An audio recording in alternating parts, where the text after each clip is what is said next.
What's your take on robotic soldering? I've seen robot soldering out for a long time. I'm not sure if it's making progress or if it's the same, maybe slightly better controlled than it was before. I can see certain advantages of it in terms of programmability, maybe repeatability, Hmm.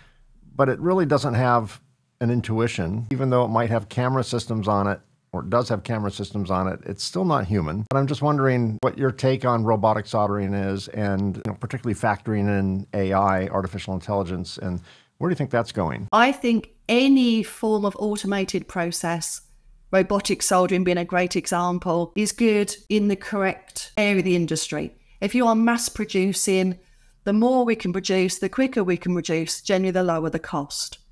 Doesn't have to be lower the quality, just lower the cost. But there are some aspects where we do need to make sure we do always maintain that higher quality, where automated processing may not be able to take over from manual processing, because the human eye can pick up on things more than, as you said, the robots themselves can't think for themselves. They can't look and say that's not right. It may not recognize if it's going out of control. So we still need to have the human behind the machine.